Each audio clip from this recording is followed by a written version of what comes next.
Cement road. దీనినే మొదటి ghat road అంటారు.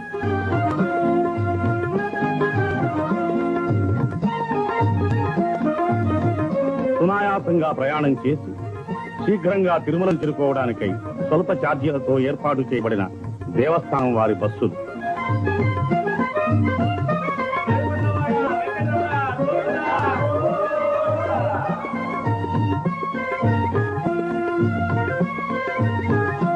ఇదే మోకాళ్ల పర్వతం, తిరుమల యాత్రలో ఆఖరి పర్వతం. గోవిందనామస్మరణతో అలుపు సలుపు తెలియకుండా 7 కొండలు ఎక్కి తిరుమలను చేరుకుంటున్న యాత్రికి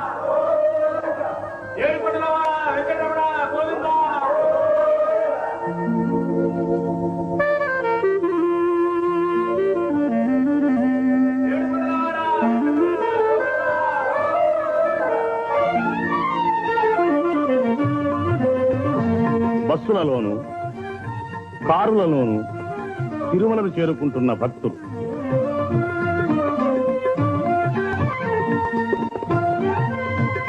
అనేక లక్షల రూపాయలు వెచ్చించి యాత్రికుల సౌకర్యం కోసం దేవస్థానం వారిచే నిర్మించబడిన సువిశాలమైన ధర్మశాలలు.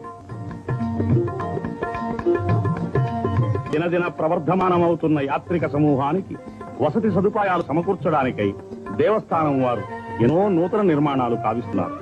ఈ ధర్మశాలల్లో పేద యాత్రికులకు ఉచితంగా వసతి లభిస్తుంది.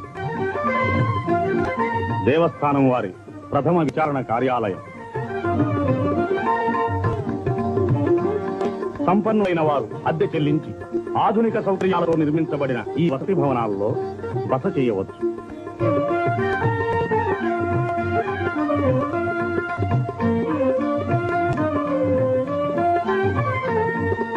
మైసూరు ప్రభుత్వం వాచే నిర్మించబడిన అతిథి భవనం.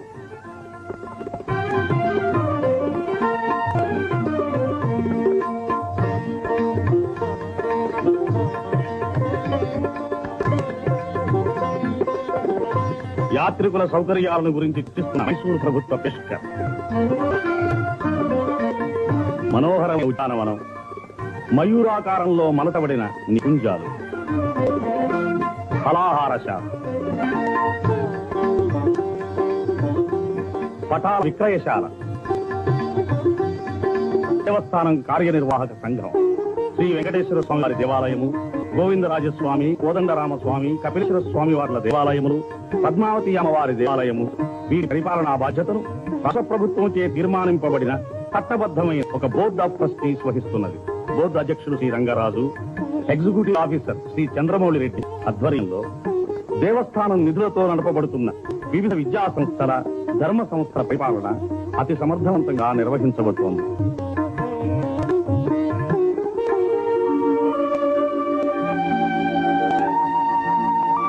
సర్వ పాప పరిహారిణి, సకల పుణ్యప్రదాయిని, పాప వినాశకి.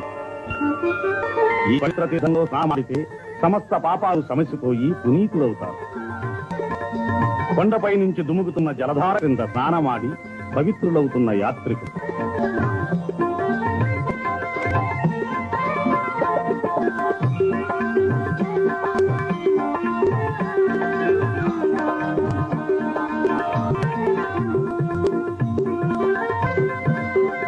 సాక్షాత్తు పరమశివుని జటాజూటం నుంచి ఉద్గమిస్తున్నట్టుగా ఎగసిపడుతున్న ఆకాశ గంగా ప్రవాహం.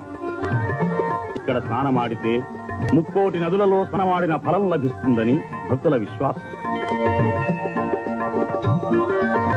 గోగర్భ జలపాతం. ఈ జలపాతం నుంచే తిరుమల క్షేత్రానికి మంచినీటి సరఫరా జరుగుతుంది.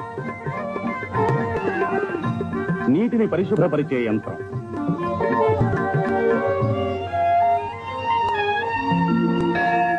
ఇది కళ్యాణ కట్ట. ఇక్కడే తలలీనాలు సమర్పించి మొక్కులు చెల్లించుకుంటారు భక్తులు. మానవుని అంతఃశత్రువులైన కామ, క్రోధ, లోభ, మోహ, మద, మాత్సర్యాల్ని వర్జించడానికి నిదర్శనంగానే ఈ తలలీనాలు సమర్పిస్తారు.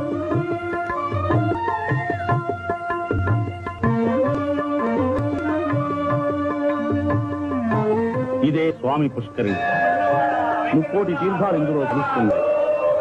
దీనిలో ఒకసారి మునిగితే అనేక కోట్ల మాతృగర్భాలలో జనించిన భవబంధాల నుంచి విముక్తులుంది పరిశుద్ధాత్ములవుతారు. అదే వరాహస్వామి ఆలయం. శ్రీనివాసుడు కలియుగాంతం వరకు వెంకటాద్రి మీద ఉండడానికి వరాహస్వామి నుంచి స్థలం పొందాడని, దానికి ప్రతిఫలంగా ప్రథమ దర్శనాన్ని, ప్రథమ నైవేద్యాన్ని వరాహస్వామికి శ్రీనివాసుడు ఇచ్చినట్లుగా ఇతిహాసం ఉన్నది.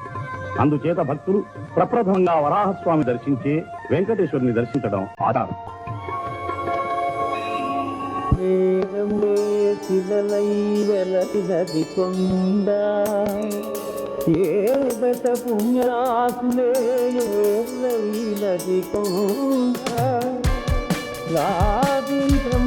బ్రహ్మాదిలోకముల కొనల కొండ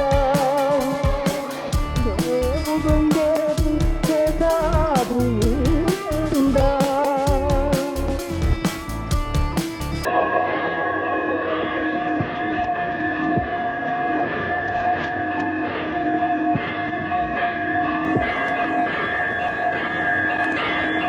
ఇదే కలియుగ వైకుంఠం.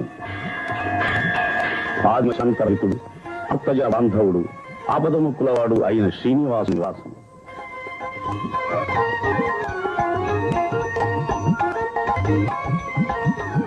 ఆనంద నిలయ విమానం స్వామి